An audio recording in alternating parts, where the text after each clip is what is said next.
Every afternoon, as they were coming from school, the children used to go and play in the giant's garden. It was a large, lovely garden with soft green grass. Here and there over the grass stood beautiful flowers like stars, and there were 12 peach trees that in the springtime broke out into delicate blossoms of pink and pearl, and in the autumn bore rich fruit. The birds sat on the trees and sang so sweetly that the children used to stop their games in order to listen to them. "How happy we are here," they cried to each other. One day the giant came back. He had been to visit his friend the Cornish ogre and had stayed with him for 7 years. After the 7 years were over, he had said all that he had to say, for his conversation was limited, and he determined to return to his own castle. When he arrived, he saw the children playing in the garden. "What are you doing here?" he cried in a very gruff voice, and the children ran away. "My own garden is my own garden," said the giant. "Anyone can understand that, and I will allow nobody to play in it but myself." So he built a high wall all around it and put up a notice board.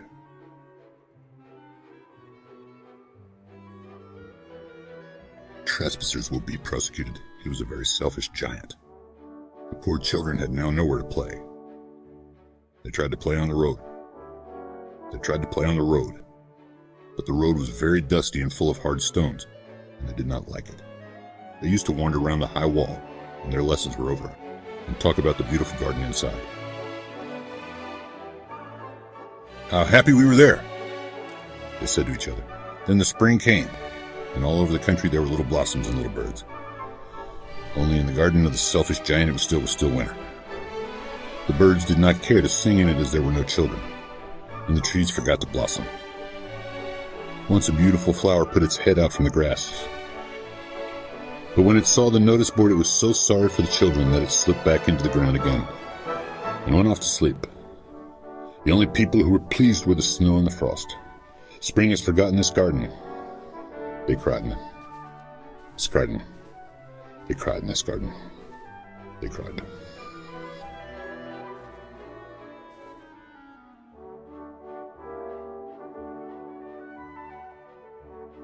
So covered up the grass with a great white cloak, and the frost painted all the trees silver. Then they invited the north wind to stay with them, and he came.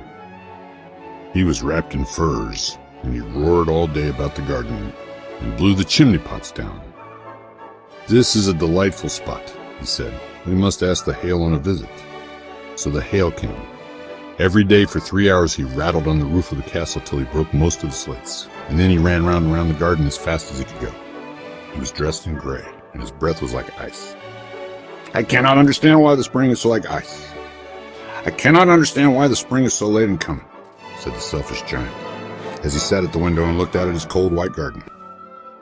"I hope there will be a change in the weather." But the spring never came, nor the summer. The autumn gave golden fruit to every garden, but to the giant's garden she gave none. "He is too selfish," she said. So it was always winter there, and the north wind, and the hail, and the frost, and the snow danced about through the trees. One morning the giant was lying awake in bed when he heard some lovely music. It sounded so sweet to his ears that he thought it must be the king's musicians passing by. It was really only a little linnet singing outside his window.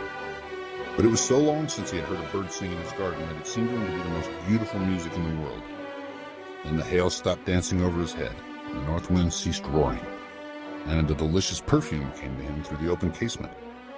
"I believe the spring has come at last," said the giant, and he jumped out of bed and looked out. What did he see?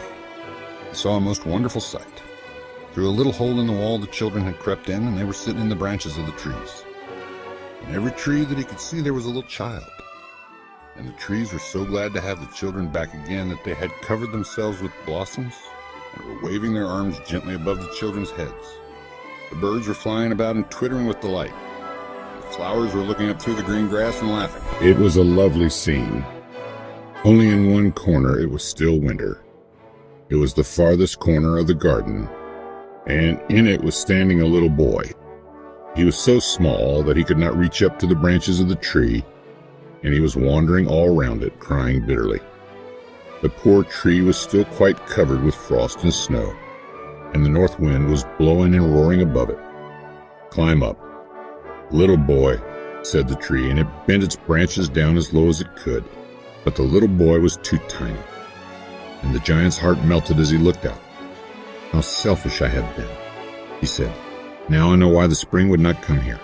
I will put that poor little boy on the top of the tree, and then I will knock down the wall, and my garden shall be the children's playground forever and ever." He was really very sorry for what he had done, so he crept downstairs and opened the front door quite softly, and went out into the garden. But when the children saw him, they were so frightened that they all ran away, and the garden became winter again. Only the little boy did not run, and the garden became winter again. Only the little boy did not run, for his eyes were so full of tears that he did not see the giant coming. And the giant stole up behind him and took him gently in his hand, and put him up into the tree. And the tree broke at once into blossom, and the birds came and sang on it.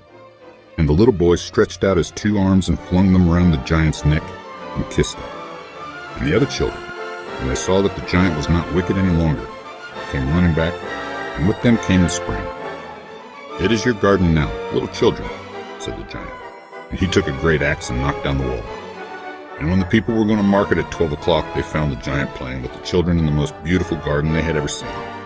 All day long they played, and in the evening they came to the giant to bid him goodbye. "But where is your little companion?" he said. "The boy I put into the tree." The giant loved him the best because he had kissed him.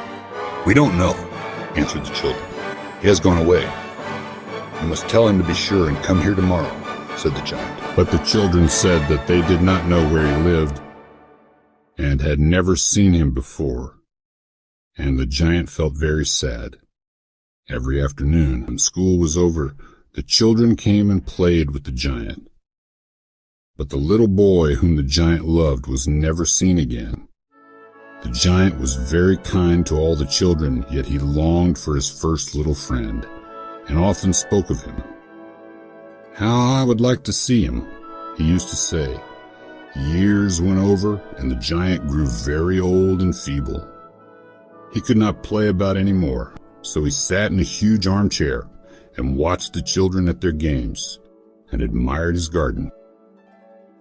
"I have many beautiful flowers," he said, "but the children are the most beautiful flowers of all." One winter morning he looked out of his window as he was dressing. He did not hate the winter now, for he knew that it was merely the spring asleep and that the flowers were resting. Suddenly he rubbed his eyes in wonder, looked and looked. It certainly was a marvelous sight. In the farthest corner of the garden was a tree quite covered with lovely white blossoms. Its branches were all golden, and silver fruit hung down from them, and underneath it stood the little boy he had loved. Downstairs ran the giant in great joy, and out into the garden. He hastened across the grass, and came near to the child, and when he came quite close his face grew red with anger, and he said, "Who hath dared to wound thee?" For on the palms of the child's hands were the prints of 2 nails, and on the prints of 2 nails were on the little feet.